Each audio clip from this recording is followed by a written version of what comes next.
Olá, graça e paz. Bem-vindos ao programa da Igreja Cristo Vive, nesta terça-feira, com o apóstolo Miguel Ângelo.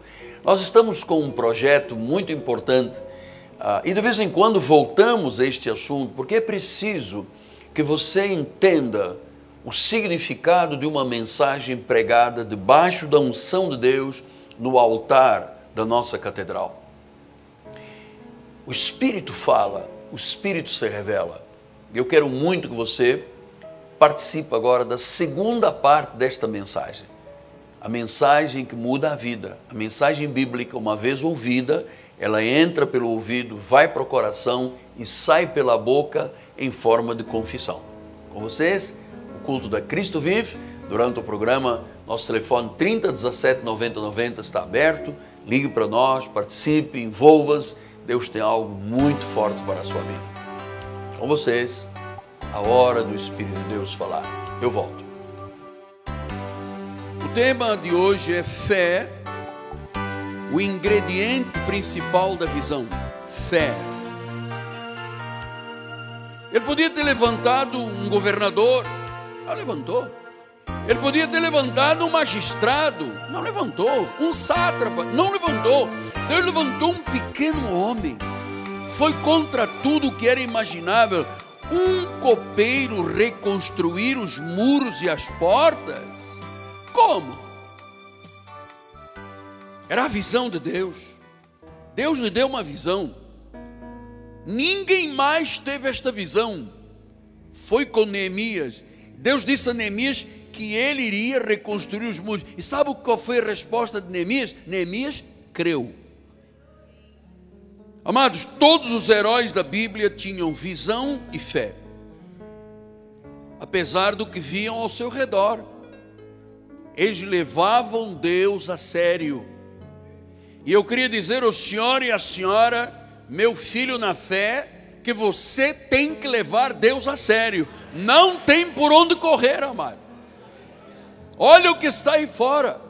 13 milhões de desempregados, 65 milhões fora do mercado de trabalho, pessoas inadimplentes por todo lado, gente se suicidando, gente se drogando, gente atirando a sua vida pela janela. Amado, nós não temos por onde correr. Temos que levar Deus a sério. Temos que levar a palavra de Deus a sério. Você precisa disto. Senão você será como uma onda, levado para um lado para o outro, agitado, toda a corrente de doutrinas. Vem alguém e diz, tem uma mulher lá no céu onde, que tem um óleo, você corre para o óleo. Tem um profeta da batata, não sei quem, em Nova Iguaçu, todo mundo corre para lá. Porque é menino que é levado de um lado para o outro. E são enganados. Atenção, são enganados por correntes e ventos doutrinários. Então, quando você tem a certeza, meu amado, você leva Deus a sério. Culto é 9, eu chego aqui 15 para as 9. Culto é 6, eu chego meia hora antes. Culto é 7:30. Amado, mas o trânsito para, você ordena os anjos e manda a brasa. Deus te chamou para ser grande. Deus te chamou para você chegar a um nível de vida que você nunca imaginou. Mas você tem que levar Deus a sério.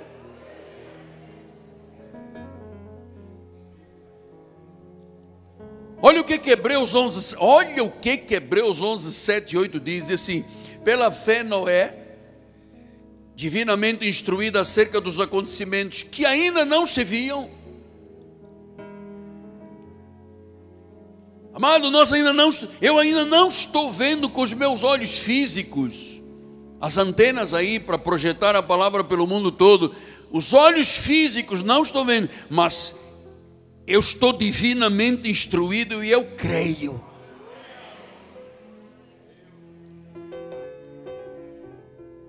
Então diz que ele ainda não se viam, mas ele era um homem temente a Deus. Eu quero gente neste ministério temente a Deus. O temor do Senhor é o princípio da sabedoria. A gente que pensa que está bem não temente a Deus, isto é uma loucura. Diz que ele aparelhou uma arca para a salvação da sua casa, pois foi condenado o mundo e se tornou herdeiro da justiça que vem da fé. Ele não sabia, ele não via nada, mas ele acreditou, ele levou Deus a sério. Versículo 8. Também pela fé Abraão, quando chamado, obedeceu, a fim de ir para um lugar que deveria receber por herança, e partiu sem saber para onde ia. Veja os senhores que Noé obedeceu, começou a construir uma arca, levou 120 anos, ele nunca tinha visto chuva, não sabia o que era mar, não sabia o que era dilúvio, mas ele sabia que era a voz de Deus na vida dele. Abraão foi para um lugar, partiu para um lugar, sem saber para onde ia. Amado, ouça uma coisa, Deus é fiel, Ele não... As promessas dele não são suscetíveis de serem mudadas, transformadas por alguma situação. Deus disse a Abraão: prepara as tuas coisas, as bicuatas, que eu vou te mandar para um lugar que você não sabe, mas você vai. Ué, Deus falou, Deus não mente, Deus não é homem. Se Deus disse que eu tenho que ir, eu vou. Se Deus diz que eu tenho que dizimar, eu dizimo. Eu não vou entrar no Google para ver quem são os absurdos que estão na palavra aí fora no Google contra Deus, amado. Se ninguém acreditar, eu acredito. Se ninguém orar, eu oro. Se ninguém ler a Bíblia, eu leio. Estás a entender? É levar Deus a sério. Diz que ele partiu sem saber para onde ia, mas ele não partiu no abstrato, no inconsistente. Ele partiu resoluto, decidido. Deus mandou, eu faço. Isso chama-se fé. Fé é o combustível da nossa visão. Sem fé não há progresso. Fé é acreditar em Deus, nas promessas de Deus. Fé é acreditar naquilo que não se vê. Fé é crer no caráter de Deus. Se Deus diz, eu creio. Está na Bíblia, eu recebo. Porque esta fé é que honra a Deus. Então, ter visão é acreditar naquilo que você poderá ser, poderá ter, e começar a dar passos, pondo toda a sua esperança na fidelidade de Deus e na sua palavra. Isto é fé. Quem vai em busca de uma visão precisa de ter fé. Senão não acontece nada. As pessoas estão habituadas a fazerem sacrifícios, jejuns, vigílias, porque acham que esta é a forma de barganhar o coração de Deus. Você sabe que Deus não se comove com isso. Eu posso até bater com a minha cabeça aqui, Deus não se comove com isso. Vai dizer besteira, você vai se machucar. Mas quando eu estou decidido, quando a minha fé é acompanhada de fidelidade, de honra a Deus, então o ponto central da visão é o Senhor Deus. Não sou eu, não é você, não somos nós, é Ele. Nós estamos nesta igreja conscientes da dependência de Deus. Mas o seu apóstolo depende de Deus. Eu tenho uma esmagadora confiança da minha dependência de Deus, amado. Olha que o mundo já se virou todo contra mim. Quando começou a graça do Senhor Jesus Cristo, em 1986, que eu escrevi o primeiro livro, A Salvação Eterna do Cristão, meu amado. Você não imagina, todos sem exceção, dos que estavam em rádio e televisão na época, não falavam de Jesus, não falavam mais ninguém, era só do Miguel Ângelo. Porque eu estava trazendo a verdade. Eu estava proclamando a justiça da graça de Deus, a genuína graça de Deus. Nós estamos liberando e libertando gerações que estavam aqui no Brasil aprisionadas pelo judaísmo dentro da igreja de Jesus. Pessoas que se esqueceram, Paulo disse: se vier um anjo ou um de nós e prega o evangelho que vai além deste, seja anátema. Quem vive debaixo das obras da lei vive debaixo de maldição. Era assim que estava vivendo a igreja de Jesus.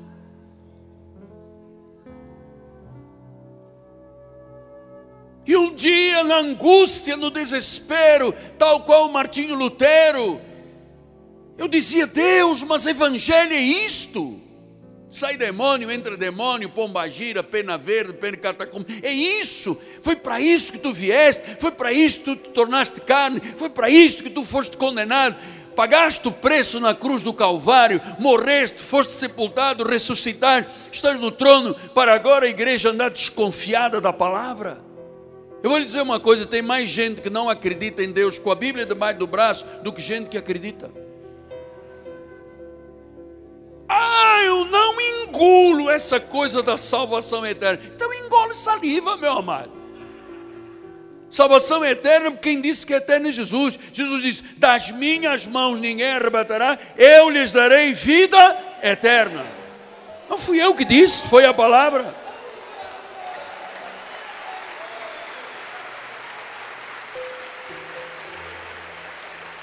Foi Jesus que disse.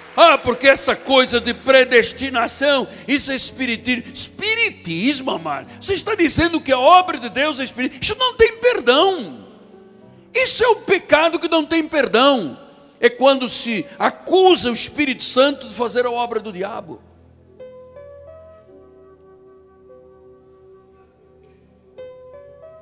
Aqueles que ele predestinou, chamou. Os que chamou, justificou. Os que justificou, glorificou. Amado, mais claro do que isto não existe. Sabe o que Deus fez? Arrancou as escamas dos nossos olhos, arrancou os véus do coração. Nós hoje compreendemos e sabemos quem é Deus. Hoje nós dizemos neste ministério, hoje desde 86, eu sei em quem tenho crido, amado.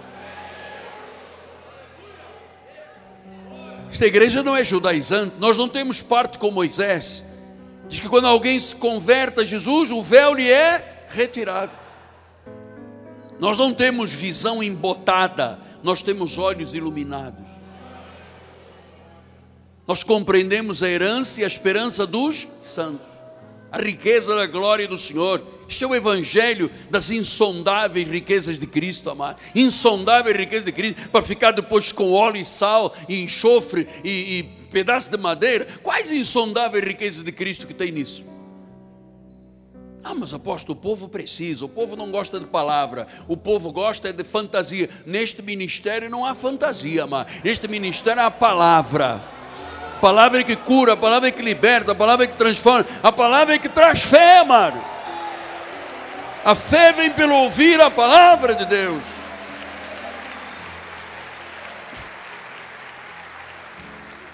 Então, Neemias, vamos voltar lá, porque nós estamos falando de visão de Deus. Neemias 2, 1, 2 e 3 diz assim: no mês de Nisan, no ano 20º do rei Artaxerxes, uma vez posto vinho diante dele, eu o tomei para oferecer e lhe dei. Ora, eu nunca antes estivera triste diante dele. O rei me disse: por que está triste o teu rosto, cara? Você não está doente? Você tem uma tristeza no coração. E diz que ele começou a temer e a tremer. O rei conseguiu identificar que havia uma alteração no rosto dele. E diz o versículo de número 3: então eu respondi: viva o rei, como é que eu não estaria triste? Ou como não estaria triste o rosto, se a cidade onde estão os sepulcros dos meus pais, onde está assolada e tem as portas consumidas pelo fogo? Versículo 4: disse-me o rei. Você vê como é que Deus prepara as coisas? O rei conseguiu identificar a tristeza no rosto de Neemias.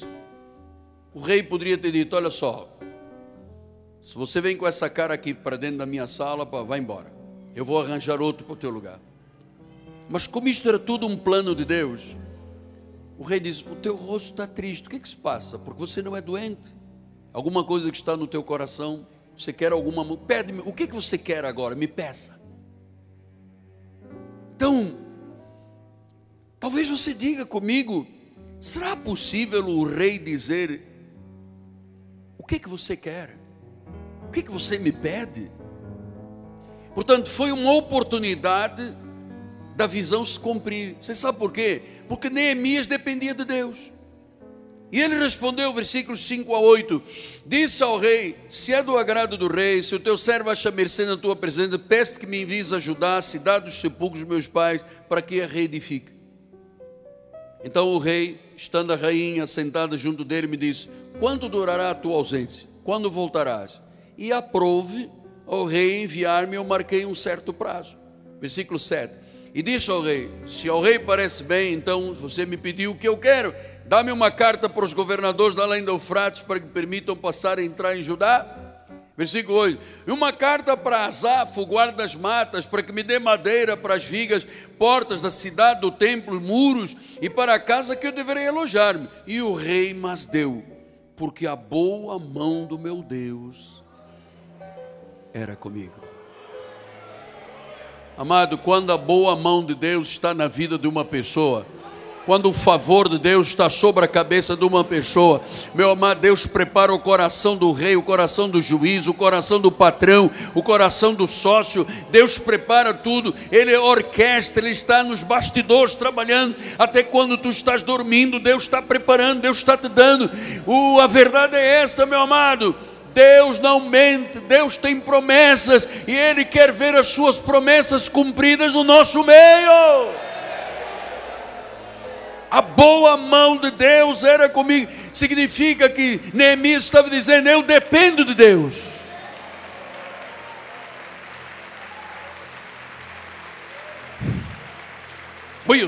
Amado, eu estou com uma alegria no meu coração enorme, porque eu sei o que Deus vai fazer na vida de tanta gente. Somente o Senhor poderia ter preparado. Era a providência de Deus preparando as circunstâncias. Neemias reconheceu a origem do seu sucesso. Ele disse: a boa mão do meu Deus era comigo. Se Deus é por nós, Deus é por nós, quem será contra? Se Deus é por nós, quem será contra? Agindo Deus, quem o impedirá? Então Neemias reconheceu. Ele disse: essa oportunidade do rei me perguntar, ver o meu rosto, dar cartas, abrir tudo o que eu precisava, só podia ter sido a mão de Deus. Neemias era um homem humilde, era um homem independente. E eu vou lhe dizer uma coisa, amados: que seria de nós se não fosse Jesus? Que seria da nossa vida, senhores, se não fosse Jesus? Por isso é que João 3,27, um dos versículos que eu mais amo da Bíblia, diz: o homem não pode receber coisa alguma se do céu não lhe for dada, amado. Chacamantarabá.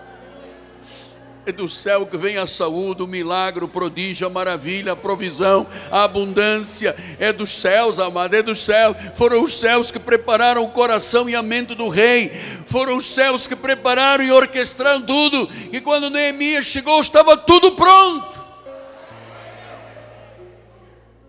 Ele, só Ele, é a fonte da nossa provisão. Às vezes a pessoa, enquanto tem pouco, até acredita em Deus, mas depois que Deus faz o milagre, muita gente assume o controle e diz: agora eu não preciso mais de Deus, eu garanto o meu taco. Não faça isso, nunca faça isso. Não despreze, porque Deus não despreza os pequenos começos. Não despreze Deus. Não diga depois que Deus fizer uma grande obra na tua vida: tchau e benção, agora a praça seca, agora tem tiro, agora tem sol, tem calor. Ou você leva Deus a sério ou nada acontece na sua vida. 2 Coríntios 12, 7 a 10 diz: e para que não me ensoberbecesse com a grandeza das revelações, foi-me posto um espinho na cara, mensageiro de Satanás, para me esbofetear, a fim de que eu não me exalte. Por causa disso, 3 vezes eu pedi ao Senhor que o afastasse de mim. Então ele disse: a minha graça te basta. Minha graça te basta. Amada, a graça de Deus nos basta. Deus vai nos levar a todos a um novo caminho. Onde Ele quer que cheguemos, nós vamos chegar, amado. Nós dependemos dEle totalmente. E quanto maior a visão, a nossa fé tem que estar fundamentada nesta capacidade de Deus. Nunca diga: eu me garanto no meu taco, porque eu não me garanto. Amado, nós não confiamos na carne nesta igreja. Paulo disse isso aos Filipenses: Nós somos os que não confiamos na carne, nós confiamos em Jesus Cristo, nós confiamos naquele que é soberano. Então, é Ele que tem que ser glorificado e exaltado. Então, seja corajoso, seja audaciosa, tenha fé, seja um homem de visão, seja uma mulher de visão, seja um homem de fé, seja uma mulher de fé, porque é pela fé que Deus é honrado. Ouça, confie em Deus sem medo. Grandes visões exigem grandes atitudes de fé. Êxodo 34:10. Então disse: eis que faço uma aliança diante de todo o meu povo, farei maravilhas que nunca se fizeram em toda a terra, nem entre nação alguma, de maneira que todo este povo, em cujo meio tu estás, veja a obra do Senhor, porque coisa terrível é o que eu faço contigo. Amado, Deus está fazendo uma coisa terrível com a nossa vida. Todos nós aqui estamos correndo um risco de sermos pessoas ricas, abençoadas, prósperas, grandiosas. É uma coisa terrível. Todo mundo vai ver a obra do Senhor na nossa vida, meu amado.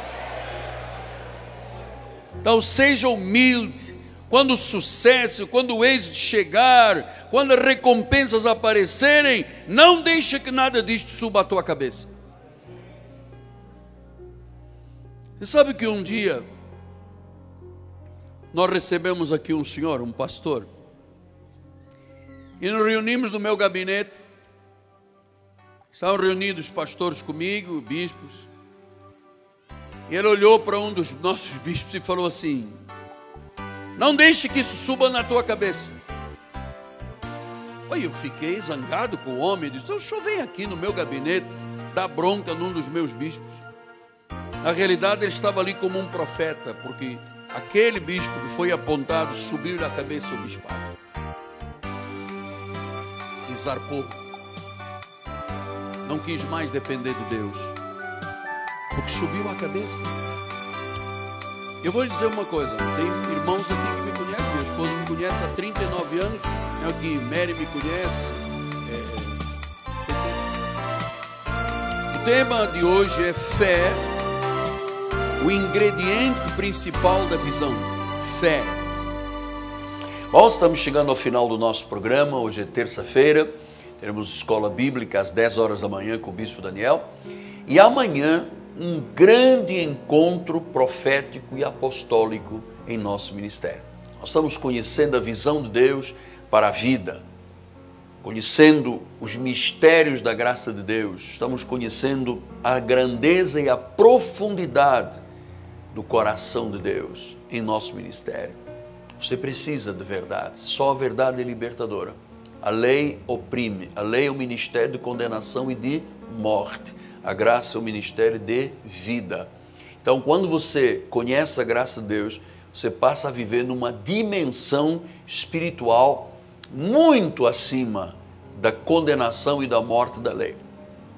Então, o apóstolo São Paulo, um dia, questionado se ele mandava apostatar da lei, e era comum este conhecimento entre os judeus, de que através de Paulo não havia mais rituais, cerimônias, sacrifícios ou circuncisão dos varões. Então, a graça de Deus é a plenitude, é o ápice da revelação de Deus. Venha estar conosco, porque aqui na Cristo Vive, o Senhor fala, o Senhor se revela, o Senhor se manifesta.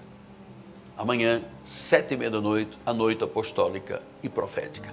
E amanhã, a terceira parte desta mensagem. Muito obrigado a você que entende que este programa é de grande necessidade.